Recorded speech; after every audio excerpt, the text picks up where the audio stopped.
Сәлеметсіздер ме, құрметті Дарын Teachers ұжымы.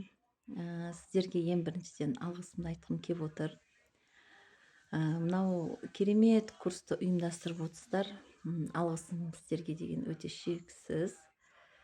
Біріншіден, осы жаңағы бүгін 4-ші күн, яғни бүгін 5-ші күн, 4 күн лекцияны тыңдадым. Өте керемет жаңағы Жапония, Финляндия, Сингапурдың көптеген елдердің керемет әдіс тәсілдерін тыңдап, үйреніп, өзіме көп нәрсені алдым негізінде.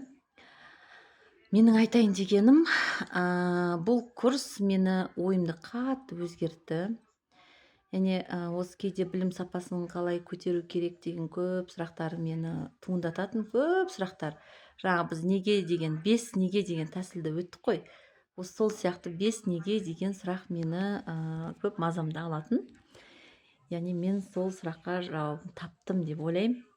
Себебі мен көзім ашылды, керемет жаңағы басқа елдердің тәртібіне, мәдениетіне, тағы басқа көптеген әдіс тәсілдер маған өте қатты ұнады. Қазіргі таңда мен өзімнің сабағымда сол әдіс тәсілдерді қолданып жатырмын. Яғни әрине өзіме қатысты тиісті әдіс тәсілдерді қолданып жатырмын және ол оқушыларыма ұнап жатыр. Енді ары қарай алла бұйыртса, Алматы қаласына да, Сингапур қаласына да баруды алла жазсын. Әрине бәріміздің мақсатымыз бір, ниетіміз бір.